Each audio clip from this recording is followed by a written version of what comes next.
வணக்கம் ஃப்ரெண்ட்ஸ்.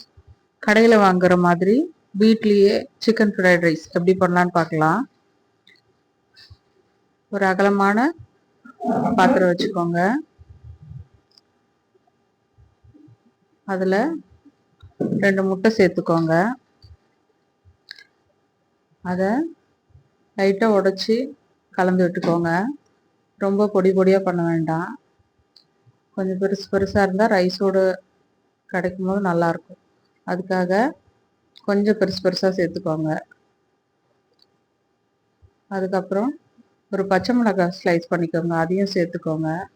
ஒரு வெங்காயம், அதையும் ஸ்லைஸ் பண்ணி ரெண்டுத்தையும் மிக்ஸ் பண்ணி விடுங்க. ரொம்ப வதங்க வேண்டாம். அதுக்கப்புறம் முட்டைக்கோசு ஒரு கை சேர்த்துக்கோங்க. கேரட்டு, பீன்ஸு, குடமிளகாய் இது 3 ஒரு கைப்பிடி சேர்த்துக்கோங்க. இதை கொஞ்சம் நல்லா மிக்ஸ் பண்ணி விடுங்க. இப்போ கொஞ்சமாக உப்பு சேர்த்துக்கோங்க.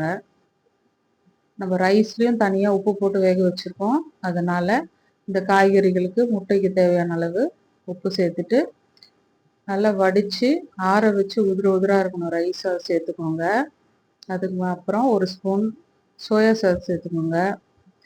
Garam masala 1 spoon, chilli powder 1 spoon, tomato sauce ஒரு ஸ்பூன் சேர்த்துக்கோங்க.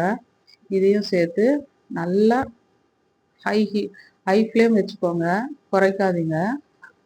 அதுக்கப்புறமா தேவைன்னா நம்ம சிக்கன் பொடிசாக நறுக்கி வச்சுருந்து அதையும் சேர்த்துக்கலாம்.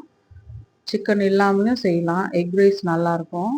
இருந்தால் நம்ம சிக்கன் சேர்த்துக்கலாம். அதுக்கப்புறமா ஒரு 2 ஸ்பூன் பெப்பர் பவுடர் சேர்த்துக்கோங்க. அதை நல்லா கலந்து விட்டுக்கோங்க. 1 ஸ்பூன் சர்க்கரையும் சேர்த்துக்கோங்க. நல்லா வீட்லேயே ஹெல்தியான ஃப்ரைட் ரைஸ் நம்ம செய்யலாம். இதே மெத்தடில் ட்ரை பண்ணுங்கள். இந்த வீடியோ பிடிச்சிருந்தால் லைக் பண்ணுங்கள், கமெண்ட் பண்ணுங்கள்,